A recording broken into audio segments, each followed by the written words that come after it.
فکر مروفاهی گشتیه و جبوی مروفاهی بگشتیه گرک دکه مروفاهی لریبر آپو خودی درکوه آزادی فیزیکی یا ریبر آپو ارککی اخلاقیه یا مروفاهی بگشتیه آزادی فیزیکی یا ریبر آپو تمام کردن آزادی مروفاهی بگشتیه ئێوە پێویستی ڕادیۆی دەنگی گەل دەبن.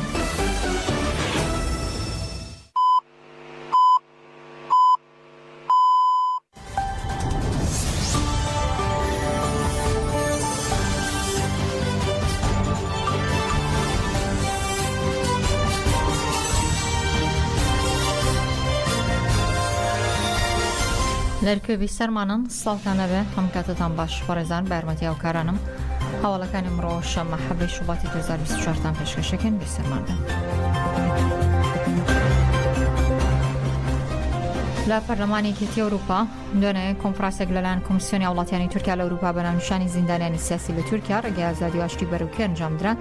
تێیدا جەخت لە ئازادی جەستی ڕێبەر و جەلان کراوە مەژە بۆ کرا ئەوەی کە تورکیا دەیکا پێشێلی پەیامەکانێکی ئەوروپا و نەتەوەی گرتوەکانە.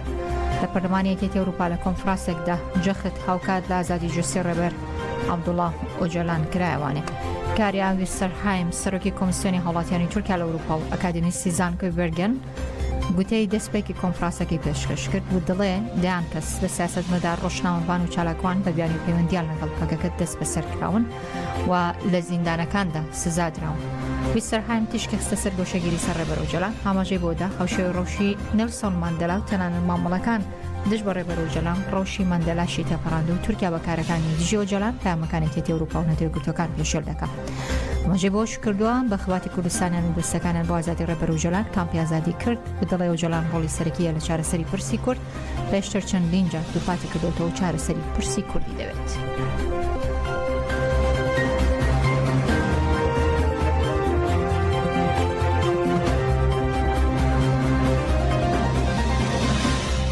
ڕێزانۆک و پێشتر ئاگاداربوون کە ئەمڕۆ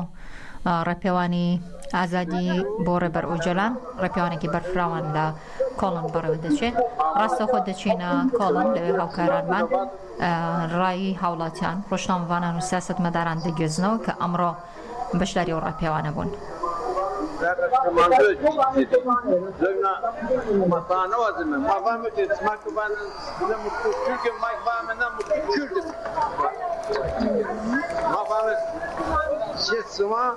ئەمڕۆ ژمارەیەکی زۆر لە سیاسەتمەدار و ڕۆژنامەوانان و هاوڵاتیانی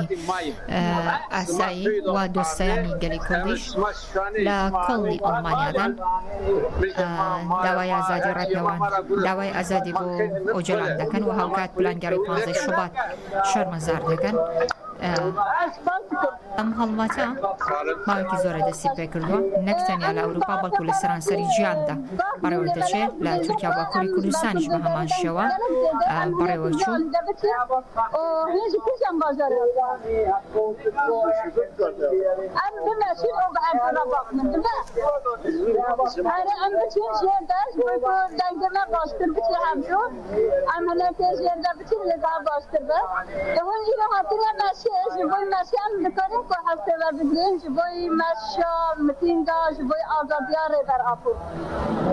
والله من بوی ماشی مادنا بازار شروع کرده سرک اندر ابو 25 سال بن اثرات دیده نجبو شخصی خواهی بوی گلی کرده بوی شخصیت وی جرال سوچی وی کنه بەڵێ بەڕێزان دەنگ زۆر باش نییە بەڵام دەمەوێت وێنەیەکی ڕێپێوانەکەی ئەمڕۆتان بۆ بگوێزمەوە ئێستا ڕاستەوخۆ لە ڕێگەی شاشەی سێرک تیڤیەوە بۆ وانەیە کە گوێبیستی دەنگمانن دەتوانن بینەر بن هەم لە ماڵپەڕی سێرک تیڤی و هەم لە ڕاستەوخۆی سێرک تیڤیەوە ژمارەیەکی ئەجگار زۆر لە کوردانی هەر چوار پارچەی کوردستان ئەوانەیە کە لە ئەوروپا دەژین ڕویان کردوتە کۆڵن نەک تەنیا دانیشتوانی کوردەکانی کۆڵن بەڵکو لە سەرجەم وڵاتانی ئەوروپاوە ئەمڕۆ ڕویان کردوتە کۆڵن و دۆستانی گەلی کوردیش بە هەمان شێوە هەوڵاتی ئاسایین ڕۆشنبیرن ڕۆژنامەوانن سیاسەتمەدارن لەوێ کۆبوونەتەوە داوای ئازادی بۆ ڕێبەر ئۆجەلان دەکەن و پلانگەڕی 15 شوبات شەرمەزار دەکەن ژمارەکە ئێجگار زۆرە ئەتوانم ئەوە بڵێم و جگە لەوەی کە داوای ئازادی ڕێبەر ئۆجەلان دەکەن گەلی کورد لەوێ ئەمڕۆ بە چەندین شێوە ئەتوانین بڵین هەستی خۆیان دەردەبڕن بەشێکی زۆریان لە ڕێگەی دیلان و گۆڤەندی کوردیەوە ژمارێکی زۆریان لە ڕێگەی گۆرانی و سترانەوانێ گۆرانی دەچڕن و ژمارەیەکی زۆریان لە ڕێگەی هوتافکێشانەوە مەبەستم لە دروشمەوە کە داوای ئازادی ڕێبەر ئۆجەلان دەکەن سەرباریەوەی کە کەشوهەواش ساردە بەڵام نەبۆتە ڕێگر لەوەی کە ئەمڕۆ لەوێ بەردەوام بن ئەم هەڵمەتی ئازادی بۆ ڕێبەر ئۆجەلان ماوەیەکی زۆرە دەستی پێکردووە بۆ خۆتان دەزانن لە سەرانسەری ئەوروپا و هاوکات لە باکووری کوردستان و تورکیا شەوانێ بۆ ماوەی 15 ڕۆژ لە دوو قۆڵەوە داوای ئازادی ڕێبەر ئۆجەلانیان کرد کە زۆربەی شار و شارۆچکەکانی باکووری کوردستان بەڕێوە دەچوو ئەمڕۆژ سات بە سات لە پلاتفۆرمەکانی سۆسیال میدیای دەنگی گەل گەربوونەوەی کۆڵن دەگوێزینەوە دەتوانن هەم بینەر و هەم بیسەری پلاتفۆرمەکانی سۆشیال میدیای دەنگی گەلیش بن هاوکات لە ڕێگەی جگە لە پلاتفۆرمەکانی سۆشیال میدیای دەنگی گەل دەتوانن بینەری بیسەری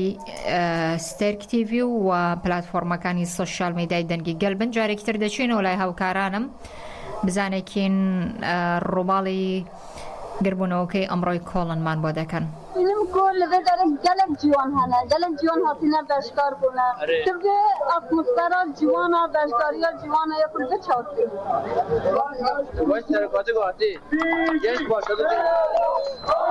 Hani genca diye. Hem de bejin yani kesinlikle yani ne kadar, beş sene ne kadar. Azadiye serok, azadiye gencana, azadiye genana, azadiye hemiyana.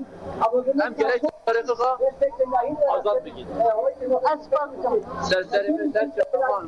Slavur bir sene kapı, beş sene cihan nabız. Em bilerin ka civan ilmeyin ka hana.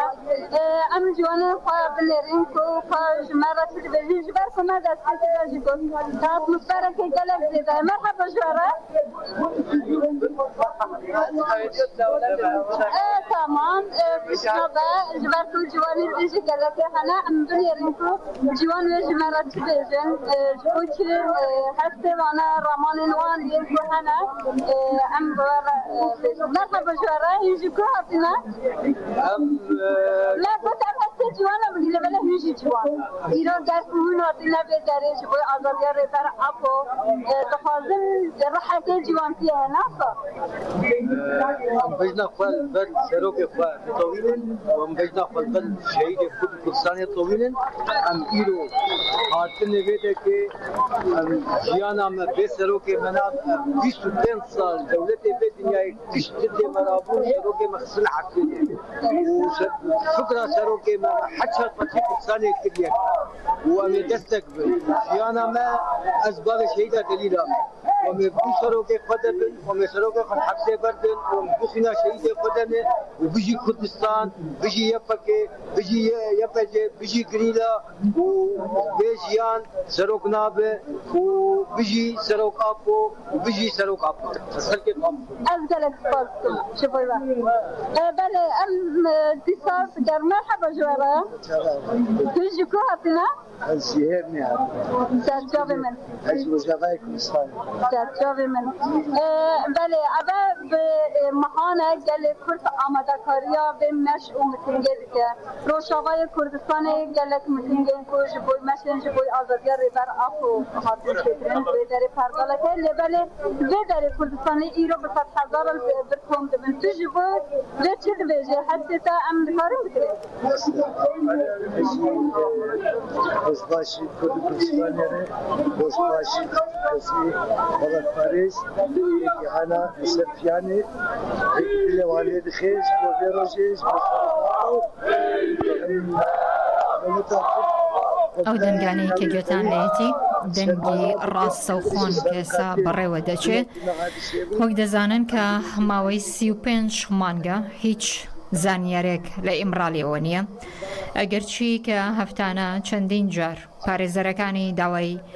دیدار دەکەن بەڵام تاوەکو ئێستا بە چەندین بیانووی جیاوازەوە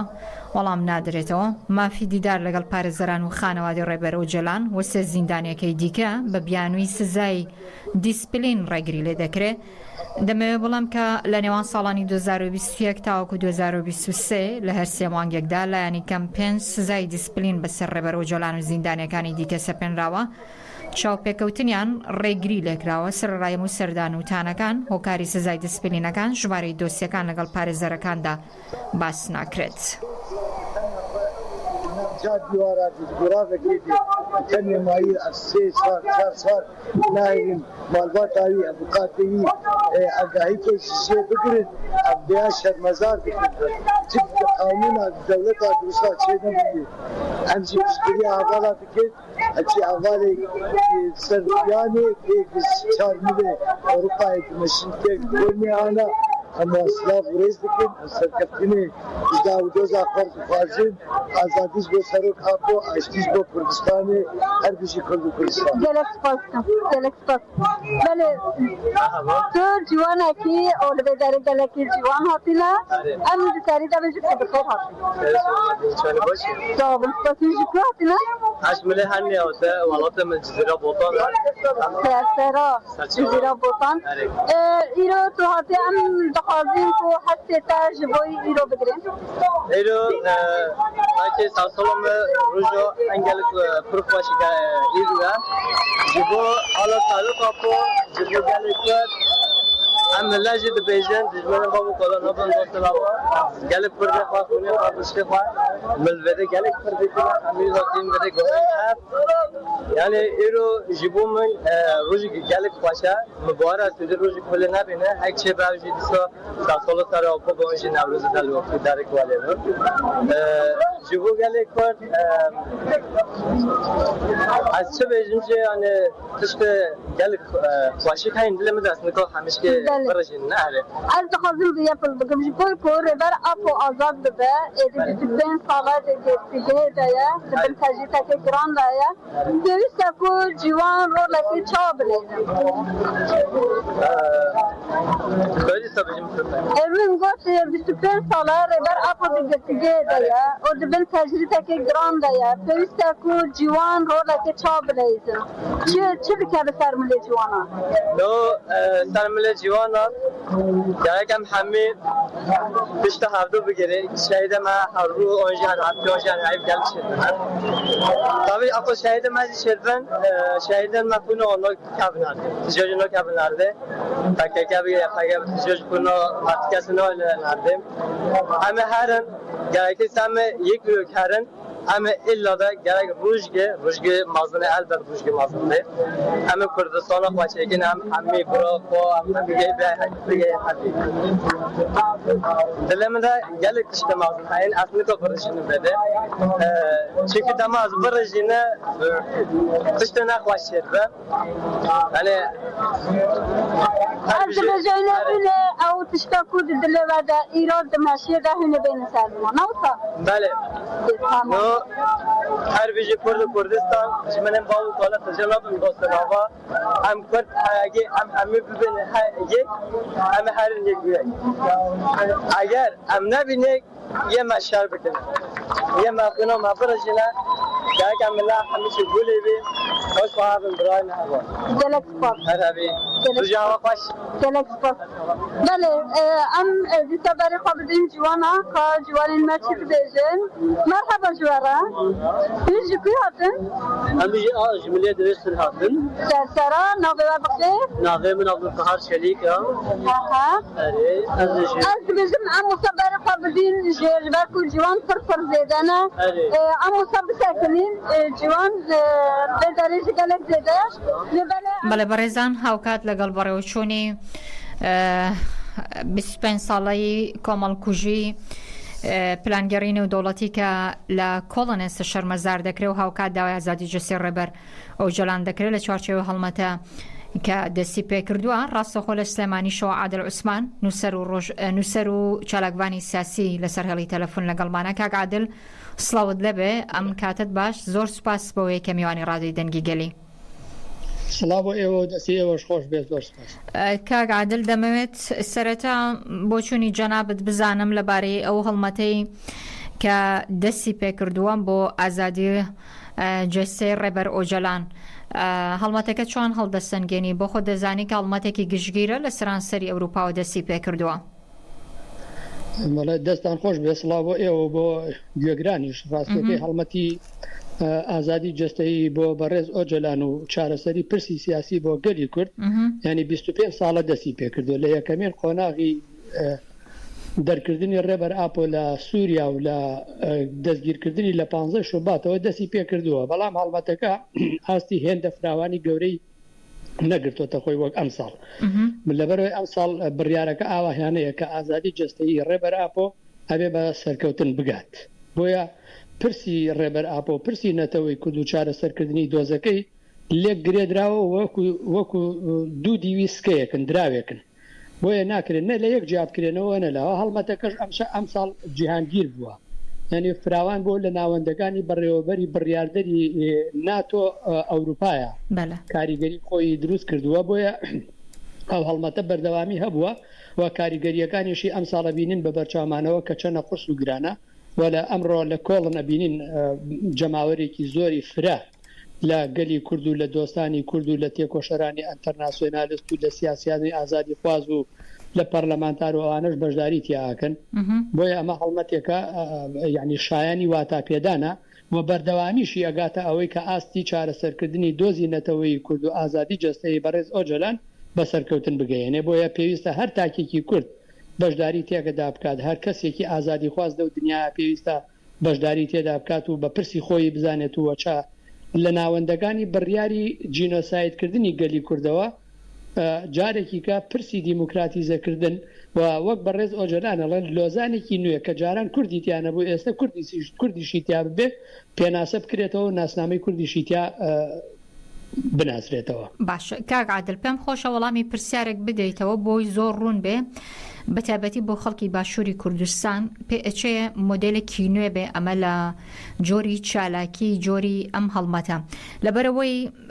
من بۆ خۆم زۆر گوێم لێ بۆ ئەڵێ دوو شتی دش بەیەکە لەوەی کە دەست بە مانگرتن لە خواردنی سێ ڕۆژە کرابوو ئێستا لە لەندەن دەستی پێکرۆ و ماوەی بۆ خۆ دەزانی لە زیندانی شۆ 83 ڕۆژە مانگرتنی زیندان بۆ ئازادی جەستەی ڕێبەر ئۆجەلان بە هەمان شێوە دەستی پێکردووە. بەڵام لەگەڵ چوونی ئەم هەڵمەتەدا هەم لە باکووری کوردستان هەم لە وڵاتانی ئەوروپادا دەبینی مۆراڵێکی ئەجگار زۆر سیر هەیە بەدەم چڕینی گۆرانیەوە هەڵپەرکیەوە بەوتنەوەی دروشمەوە. ینی پرسیارێکی زۆر دەکرێت خۆیان برسی دەکەن بەڵام گۆرانی و هەڵپەرکێش دەکەن. پێم خۆشە مە زۆرتر ڕوونکەیتەوە بۆ ئەوەی کە بیسەر و بەتایبەتی خەڵکی باشووری کوردستانی شتێ بگالەوە. ڕاستیەکەی ئێمە پێویستە تێڕوانینێکمان بۆ باشووری کوردستان هەبێت. باشووری کوردستان لە ناو نامۆی و ڕژبینی ئاژی، ینی هیچ شتێک بە ئامانج ناگەێنێ. بۆچی؟ لەبەرەوەی تەسلیمی چوارچەوەی سیستەمێکی دەسەڵاتداری بەکریگیرا بووە کە جگە لە کوشتن و لێدان و لە ناوبردن هیچ شتێکی تری بۆ نەهێشتوتەوە. لەبەرەوە سیرەکەی کۆمەڵگەش بە ئاستی ڕێخستنە کۆمەڵایەتیەکانی خۆی نەگەیشتووە. بۆیە واتە بە هیچ پرسێکی کۆمەڵایەتی و بە هیچ ڕێخستن و ناڕزایەتێکی کۆمەڵایەتی نادات.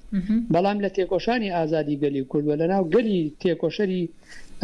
هێڵی ئاپۆچی و تەڤگەری ئازادی کوردانە، ینی هەر شت مۆراڵە، هەر شت پێکەوە بوونە، هەر شت ژیانکردنی بوونێکی ئازادە. لەبەرەوە هەمیشە بە مۆراڵ و بە ڕووخۆشی و بە گیانی سەرکەوتنەوە بۆیە چون سەرکەوتن ئەوە نییە تۆ دەوڵەتێک دروستکەیت و حکوومەتێک دروستکەیت و قەڵەمڕەوێک دروستکەیت و بڵێ منی تر سەرکەوتمەوە تاوە پشتی لێ بکەیتەوە. سەرکەوتن ژیاندنی ئازادیە. تێکۆشانی ئازادی گەلی کورد لە هەر کوێیەکە ئازادی ئەژێنێت. ئەگەر تەنیا خۆشی بێت لە کوێشا بێت بە مۆراڵەوە ئازادی ئەژێنێ لەگەڵ ژیانی ئازادا بڕێواچێت. بۆیە ناتوانێت ئەو بێمۆراڵ بێت لە بەرامبەر هەر جوڵە و کردارێکە کە ئەیکا و ئەبینێ ئەمڕۆ قۆناغی تێکۆشانەکەی بە ئاستێک گەیشتۆ لەسەر تاسەری جیهانە، هەم پارادایمەکەی وەرگیراوە هەم پراکتیکە عملیەکەی لە کۆمەلگا و لە تێکۆشانی کۆمەڵایەتیە وەرگیراوە فراوان بووە. لەبەرەوە سیرەکەی ئەبێت بە شور و شەوقی نعرەتەی لێدانی سەرکەوتن بۆیە ئەم تێکۆشینە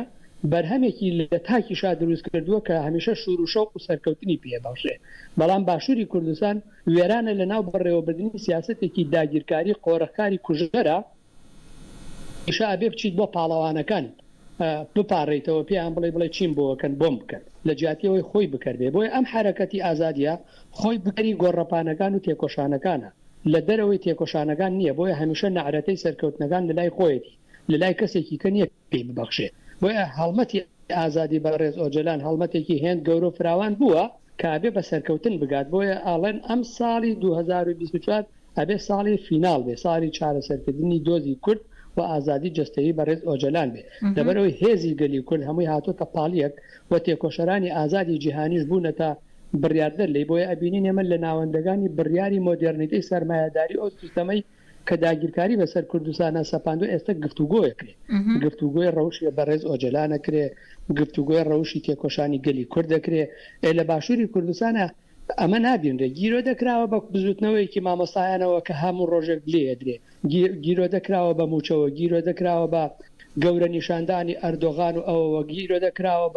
بە زیندانی گەیاندن و بە لێپرسینەوە بە دادگای گەیاندنی مەسرور و کێو ئەحمە و مەحمووەوە لەبەرەوە سیرەکەی ناتوانێت دەرەوەی خۆی ببینێ و هێزی خۆشی نییە بۆ ئەوەی بتوانێت ئەم دەرەوە ببینێت و تێیپەڕێنێ لەبەرەوە لە باشووری کوردستانە ینی تێکۆشانێکی کوردبینانە ئەبینرێ تێڕوانینێکی کوردبینانە ئەبینڕێکە ناگرێت ناکرێت بڵێ تێکۆشان بەڕاستی ینی خۆخاپاندن و خۆخەڵەتاندنە گیرۆ دەبوونە بە تەسلیم بوون بە هێڵێکی داگیرکاری بێ بنەماوە کە مرۆڤەکانیشی تووشی نامۆیی و تووڕەبوون و هیستیریا و نەخۆشی و ئەنواع و ئەشکال نەخۆشی دەرونی و کۆمەڵایەتی جەستەیی کردوێتەوە دەبینی لە ناو تێکۆشانی ئازادی گەلی کووردا لە هەر کوێیەکی سەختیەکانە ئامادەیە بەرپرسیارەتی خۆی پێک بێنێ نەکشان باتە بەری بەرپرسیارەتی پێگەێنێ لەبەرەوە پێویستە گەلی باشووری کوردستانیژی تر ئەم ڕۆحیەتە قبول بکات شێوازی نوێی تێکۆشانی دیموکراتیک بە بنەما بگرێت کە شەقام یەکێک لە گۆڕەپانەکانیەتی ئابووری یەکێک لە گۆڕەپانەکانیەتی سیاست یەکێک لە گۆڕەپانەکانیەتی ڕێخستن یەکێک لە گۆڕەپانەکانیەتی خێزان یەکێک لە گۆڕەپانەکانیەتی تاکی ئازاد یەکێک لە گۆڕەپانەکانیەتی تاک نابێ هەمیشە چاویلەوە بە هێزێکی سیاسی باڵا دەست بێت ئیشی بکابێ خۆی خڵقێنەر و بەرهەمهێنەری هەبوونەکان بێت لە کۆمینەکانە خۆی بەڕێخستن بکات لە خێزانە خۆی بەڕێخستن بکات لە گەڕک و ماڵە خۆی بەڕێخستن کا بۆی بتوانێت چارەسەری دۆزەکەی و کێشە کۆمەڵایەتیەکانی بکات لەنیێستا لە باشووری کوردستان گەل چاوەڕێوەک هێزێکی سیاسی باڵا دەستی بێ یاخود ئەمە لە پێشترەوە هەیمە بەسە دەمەیە ینی دەمێکەیە ئەم چەمکە هەیە بۆیە هەمیشە ئەمریکایان بە فریاد ڕزدانی بۆ قۆناغێک بینیان ئەمریکا ئەوە نیە هاتنە و کاتە شتێکی کەیان بە فریاد ڕزدانی ماوەیەک پەکەکەیان بە فریاد ڕزدانی ماوەیەک هەر هێزێکی تری سیاسی پاڵەوانێکی هەر هەزیل دروست دەبێت بە فریاد ڕەسیێسان و چاویان لەوەی کێشەکانیان بۆ چارەسەرکە بۆ لەبەرەوەی خۆیان لە بواری سیاسەتی کۆمەڵایەتی و ڕێخستنیە دوورە پەرێز گرتووە بە ئەرک و بەرپرسیارەتی خۆیان هەڵناسن لەبەرەوە لە چاوەڕوانیان بێنەوە بۆیە پێویستە چەمکی تێکۆشانی ئازادی گەلی کورد بە بنەما بگرن بۆ ئەوەی خۆیان بنە فیگەری پێگهێنەر لە چاوەڕوانی ئیتر بکەون ببنە پێگهێنەر و بەڕێوەبەری باشترکردنی سیاست بۆ ئێستا لە باشووری کوردستانە نەتوانراوە چەمکی ئازادی تێکۆشانی گەلی کورد بە بنەما بگیرێت سەرباری زۆری ئەزانی کاک عادل ڕاستگۆ بم لەگەڵت بۆ من زۆر جێگەی پرسیارە سەرباری ئەوەی کە ئێستا لە باشووری کوردستان و بەتایبەتی لە سلێمانی ئەزانی ئەم چەمکە زۆر دەستکراوەیە سەرباریەوەی کە زەخت و زۆر هەیە لەلایەنێکێتی نیشتیمانی کوردستان و ڕێگە نادرێ خۆپیشاندان بکرێت بەڵام سەرباری هەموو ئەمانەش دەستکراون بۆ ئیشکردن کۆمیتەی ئازادی بۆ ڕێبەر ئۆجلان هەیە چەندین شوێنی دیکە هەیە کە پێویست ناکە من ناوی بێنم بۆ نەیانتوانێ و کاریگەری لەسەر خەڵکی باشووری کوردستان کەن ئایا کێشە لەمانە یاخود کێشە لە خەڵکە کە ئینتیمای نەماوە بە هیچ شتێک کێشەکە دوولایەنەیە ئینتیمانەمانی خەڵک نییە مەوزوعەکە ئینتیمان ئامانج و بەرپرسیارەتیە کۆمەڵگەی باشووری کوردستان بێزار بووە لەو هەموو کردنە و بێهیوابوون و بێ ئەنجام بوونە لەبەرەوە هیوا متمانەشی بە هێزێکی سیاسی تر نییە هیوایەکی هەیە بە پەکەکە کە ئەتوانێت ئاڵوگۆڕ و تێکۆشانێکی وەرچەرخان دروست بکات بەڵام هیوایە لە ئاستی ڕێخستن بوون و جنگاوەریان نییە کۆمەڵگەی باشوور لە ئاستی جنگاوەری و خۆ فیداکردن بۆ کارێکی سیاسی ڕێخستنی کۆمەڵایەتی کەمتری هەیە قوربانیە چه خۆ بێ بە قوربانی بەڵام کۆمەڵێک باڵادەست و هێزی بەکرێگیرا و داگیرکەر و گرێدرا و لە بە داگیرکەرەوە ئەی قۆزنەوە بۆ خۆیان و ئەیکەنە دەستکەوت بۆ خۆیان بینیمان گۆڕان چه ئەنجامێکی بەدەستهێنا کردێ دەستکەوت بۆ خۆی و بەڵام نییە هەڵوەشایەوە نەوەی نوێویستی بیکات و هەڵوەشایەوە لێی درایەوە حرەکەتی ئاپۆچی و پەگەکە و ئازادی خوازی کورد بۆتە هیوا لە ناوگەلی کووردا لە باشووری کوردستانە بەڵام کەم و کوڕێکی ئەم حرەکەتەی ئێمەش هەیە کە نەمانتوانیوە جارێکی کە لەگەڵ خواست و هیواکانی گەلی باشوورا بۆ ئامانجی ئازادی لێک گرێ بدرێن و بەڵام هەز ناکەی ئەم وشەیە زۆر بە بۆ خەڵکی باشووری کوردستان چونکە وەکو هیوا سیر ناکرێت تەنیا وەکو خۆشەویستی و ڕێزێک سەیرانەکرێ آخر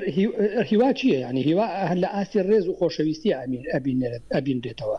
بۆیە نەبووتە ئامانج کە کاتێک بووە ئامانج ئەو کاتە تۆ لە پێناویە تێکۆشانەکەیت تۆ لە پێناویە ژیانەکەیت بۆیە ئێستا گەلی باشوورکاڵێنە هیوای پێ هەیە بۆ ئەوەی بتوانێت شتێکی بۆ بکە بۆیە ئەو پرسیارە لە حرەکەتی ئازادی ئێمە لە پەکەکەکەن ئەڵەن ئاچیمان بۆ کە ئەی بۆ نایە ڕزگارمان بکەیت نا پەکەکە هێزی ڕزگارکەری ڕزگاریان لە قوڕاوێکە ڕزگاریان کا لە خەڵک ئێستا لە باشووری کوردستان بۆ خۆ دەزانی چالاکیەکەت هەگربوونەوەکە بۆ نان و کار بڵێ آخر کێشەکە نانوکار نییە کێشەکە ئازادیە بۆیە نانوکاری شوێ لێبراوە بۆی ئازادی تێک پشکێنن بۆی بە چۆک تابێن و ملکە چ بکەن بۆ ئەوەی کە بتوانی تۆ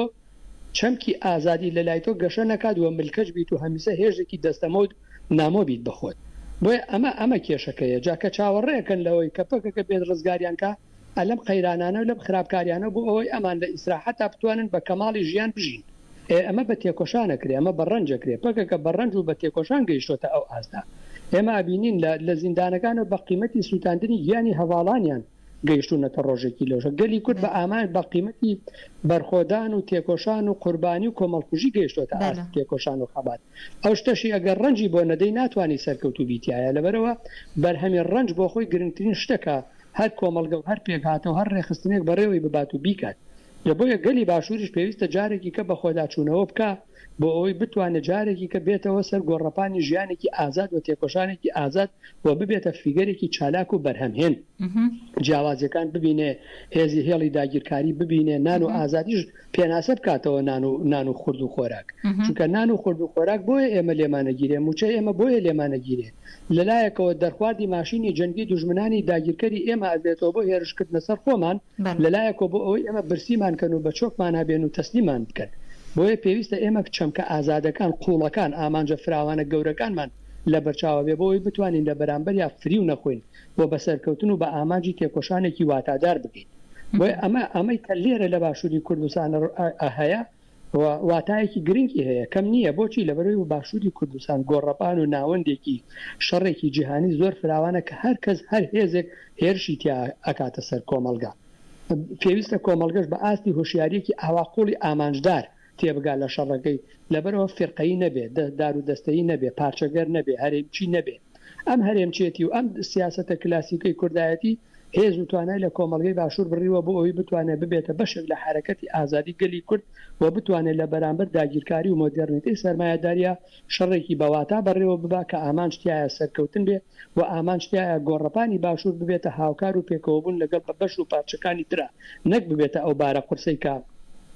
کۆمەڵێک لۆمپەن کۆمەڵێک دەسەڵات خواست کۆمەڵێک حیزبی بەکرێگیرا بیانەوێ کۆمەلگەی باشوور و خاک و نیشتیمانی باشوور بکەنە شوێنی لێوە دەرچوونی داگیرکاری و هێرشکردن بۆتە تێکۆشەرانی ئازادی گەلەکەمان. کاک عادل ئەم چەند ڕۆژەی کە گفتوگۆم لەگەڵ زۆرێک لە میوانەکانە کردو لەبارەی پلانگەڕی 15 شوباتەوە هەمویان کۆک بوون لەسەرەوەی کە ئیتر کاتی ئازادکردنی ڕێبەر ئۆجەلانە لەبەرەوەی هەم لە ڕووی یاساییشەوە ئەم هەموو هەڵمەتە و گۆشەگیرێتوندەی کە کراوەتە سەر ڕێبەر ئۆجەلان ئیتر لە کۆتاییە ئەم گەشببینیە پێم خۆشە بزانم لە چێوە سەری هەڵداوە تەماشاکە گەشببینیەکە پەیوەندی بە کاتەوە نییە کاتی ئەوەیەکەیتر بۆ نمونە لە یاساکانی داگیرکاری و دەوڵەتەکانە یاسای سزادانی هاتایی بەو شێوەیەیە کە ئەگەر گەیشتە ئاتی 25 ساڵ بەرەو سەرتر لە هەندێک وڵاتە 30 ساڵ ئەو کەسە ئازاد دەکرێنە ئەو هەموو گۆشەگیری و نەبینینی دیدارانە ڕێگنەخستنی دیدارانە لەگەڵ بەڕێز ئۆجەلانە بۆ چییە؟ بۆ تێکشکاندنی ئەو یاسایە و درێژکردنەوەی ئەو گۆشەگیری و زیندانی بەڕێز ئۆجەلانە بەڵام ئەوە تێکۆشانی ئازادانەی ڕێبەر ئۆجەلان یەکێک خۆی کە لە زیندانەوە ئەیکا دوو کۆمەڵگەی کوردی و پەیوەندیە دیبلۆماسی و نێودەوڵەتیەکانی ئازادی خوازانی جیهانە کە دۆزەکەی بە ئاستێ گەیاندووە کە ئیتر پێویستی بە چارەسەرە پێویستی بە مانەوە نییە چونکە مانەوەی دۆزێکی لەم شێوە لە جیاتی ئەوەی کە ئارامی و ئاسادیەک دێنێت خوێن ڕشتێکی زۆر ناڕەحەتێکی زۆر لە بەچوونێکی زۆر کردانێکی ژینگەی زۆر ئەێنێ لەگەڵ خۆیان لەبەرەوە ئاستی تێکۆشانەکە گەیشتۆتە ئاستی سەرکەوتن بۆیە لێکگرێدانی جەستەیی بەڕێز ئۆجەلان و دۆزی کورد یەکێکە بەبێ هیچ یەکێکیان ناتوانرێ بەرەو پێشچوون ڕوو بدات چکە دوژمنە داگیرگەرەکان و دەوڵەتە داگیرگەرەکان ویستین لە دەرەوەی ئۆجەلان چارەسەری پرسی کوردکەن بەڵام پرسی کورد قبولی نەکرد گەلی کورد قبولی نەکرد وتی پرسێکی بێ ئۆجەلان ممکن نییە و ناکرێت ئۆجەلان بەڕێوەبەری تیۆریزەکردنی تێکۆشانێک و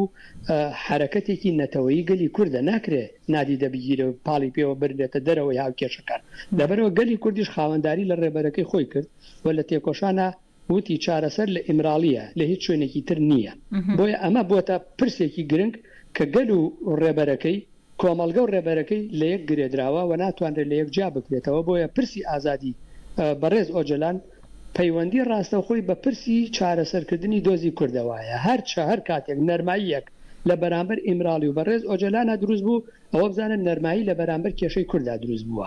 بۆیە لەوانەیە وەک دەنگۆ هەیە چەند جارێک چوونەتە لای بەڕێز ئۆجەلان لە ماوەی گۆشەگیریا و توانە با دیدار بکەن توێتی ئەگەر پرۆژەی چارەسەریتان هەیە پێ فەرمونون ئەگەر نییە من نامەوێت دیداری بێ بنەما بکەم چکە بەڕێز ئۆجەلان کات بە فیڕۆ نادا کات قازانجەکە تێکۆشان قازانجەکە تێکۆشان بۆ سەرکەوتنە بە بۆیە ئەو پرسێکە لێکگرێدراوە بە یەکەوە پرسی چارەسەرکردنیش پێویستە گەلی کورد لە هەموو بەش و پارچەکانە لە هەموو تاکێک و ڕەگەزێکان نیە خۆی بە بەرپرسیار و بەشدار بزانێتیایەوە بە ئەرکور لێپرسراوێتی خۆی بزانێت کە ئەبێ ئەم دۆزە بۆ سەرکەوتن هەنگاوی کۆتایی بنێت دنیایەک سوپاس عادل عوسمان نووسەر و چاودێری سیاسی کە ڕاستەخۆ لە باشووری کوردستانەوە لەگەڵمان بووی ڕۆژێکی خۆشتان هەبێت. زۆر سپاس بۆ ئێوەش دەستان خۆش بێت. ڕاستەوخۆ بەڕێزان دەچینەوە کۆڵن لەوێ هاوکارم سەلمان ڕۆماڵی ڕێپێوانی ئازادی دەکا بزانێکین لەگەڵ چەندین خەڵکدا قسە دەکا پەیامی ئەوان چی دەبێ ئەمڕۆ. جواك الفيدري جحف سنة حتى عفتي صالي حبو جواك الفيدري أبني بك ولاد بدي تف شادي إيرو اللاف قال لي خوان دفرين آزادي جبوي سنوك خوان أبني دخوازن إيدي بيجي 5 سال جبوي آزادي سنوك إيه سال قالك أب آزادي سنوك فكرين جبوي بك حبو أولي ولاد بدي أب جوشك أبوزن أبني نو ببشر بتاع حزاران قال لي كرد أب همرنا يكتل يكمل أب باندكن يك صورة قالك أبهي به سلوك جيانا به سلوك جريجا آزاد به جبركو آزادية سلوك آزادية حبو جواكا كالي كرده آشتي آزادي وعربي جبركو ورطان رابينه زور سباس هوا العمل هوا شمديد هوا شمديد كرمك بلي تجد مشيدة جي بقري وكا هنرمند كي كرتم هسه انت بقرن اتموسفيرك تشاوا هي تشاوا دوينه ايرو بشداريه هيجي قال ملاك سر ريايا هيجي تي هي ابا 25 سال ربر قال كرد ام بيجن تجربه يقال لك مازن سر خبرك لنوي تنبي هيش كي هست قال كرد قال لك بهرسه كي مازن وبلند بغيروجي ابا چندك وسا حاضري انا جبوي ابي مشا بازار کلنی وقتی اونجی دوینی رو همون در خاطر گرفتن از جاده و کنار ملت تیجی بیا میویدارن اوا مشا به وسیله آزادی سرو برسکریکا گل کرد و هر روز اوا حرکت تغییر آزادی تایب تیجی وی ولات آلمانیا لیستا ترور داره برسکریکا کرد برنگی دموکراتیک به چهار سرکن گل کرد وی داره ایرو هم همون هنرمند کردی و دارن اما حاضری خیریه اما ایرو تبی گل خود سر دکه برنامه خوشی هید مشه دیجی جی بکر بله هم آنها کورتژا ما هنرمند کورتژا هنرمند جه نوا گل ما دا کورتژا هنرمند و رفشمگیر ما اول جه بله زور سپاس اول شمدید اول معروف کرم کن بخير هاتي تي چه بيجي در حق ايرو ده هستن تبگرن ويتي کوشیناج بو آزادیا فیزیکیاره براپو بنگاوا هاتی دست بکرن اتمسفر کو ايرو الباجار المانيا کل در کتی حولی از گله کی سپاسی اول کمبری مدیا کور ستیر تیوی خبرگار ستیر تیوی راستی چه بیشم یعنی کلجانه کی مزنه هیجانه کی مزنه و کی تبای دنیای زانی گلی میت زانی سرو کی گلی کرد 25 ساله داره 4 دیوار دایی دبن اسارت کی مزن دایی انبیا به تندی شرمزار سرو کی گلی کرد ریبری گلی کرد هر 4 پرچه کردستانی اموده کی کردای هری مزنه کرد لبند آزادیا ریبری خوان کنگی ریبری گلی کرد زندانی درکبه ام بانگ دکن بانگ تبای دنیای جیدکن قمپلو نابنتوی یک امین برپرسیاری وی دولتی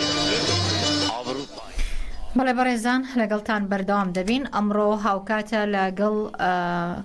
خۆپیشاندانە مەزنەکەی هەرێمی کوردستان کە دەکاتە هەفتەی شوبات 13 ساڵ لەمەوبەر لە ڕۆژێکی وەکو ئەمڕۆدا کاوکات بوو لەگەڵ بەهاری عەرەبی خەڵکی شاری سلێمانی بۆ داواکردنی خزمەتگوزاری و فەرامکردنی ئازادی ژیانێکی باشتر لە بەردەرکی سەرا خۆپیشاندانێکی بەرفراوانە ئەنجامدا.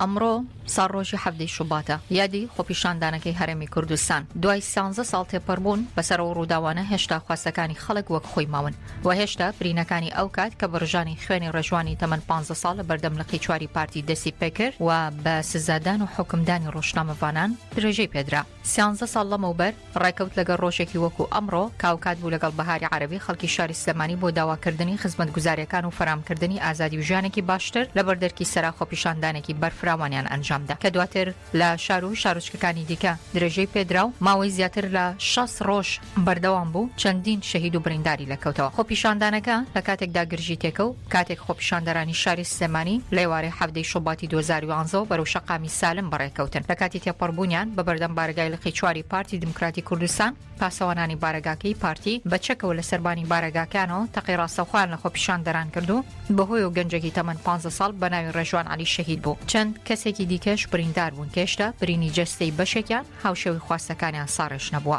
لە ڕۆژانی دوای هەفتەی شوباتیشدا خۆپیشاندانەکان زۆربەی شار و شارۆچکەکانی هەرێمی کوردستانی گرتەوە کە لە ماوەی زیاتر لە 6 ڕۆژی بەردەوامبوونی خۆپیشاندانەکان لە شارەکانی سلێمانی هەڵەبجە کەلار و چەمچەماڵ دەگەنج بە گولەی چەکداران و پاسەوانانی بارگا حەزبەکان شەهید بوون و دایان کەسی دیکەش لە هاوڵاتیان و هێزە ئەمنیەکان بریندار بوون دوای زیاتر لە 2 مانگیش خۆپیشاندانەکان بە بەکارهێنانی هێز لەو ناوچانە کۆتایی پێنرا ئەوە جگەلەوەی دەسەڵاتدارانی پارتی بە زەبری هێز ڕێگەیان نەدا لە هەولێر و دهۆک خەڵک ناڕەزایەتی دەرببڕن و تاوەکو ئێستاش بەشێکی زۆر لە تەقەکەرەکان و بەرپرسەکانیان سزانەدراون ئەگەرچی و کات خۆپیشاندانەکان کۆتاییان پێنرا بەڵام هێشتا زیاتر لە 4 مانگە مامۆستایانی سنووری سلێمانی هەڵەبجە ڕاپەڕین و گەرمیان و کۆیە بەردەوامن لە ناڕەزایەتی دەربڕین بۆ پێدانی موچەکانیان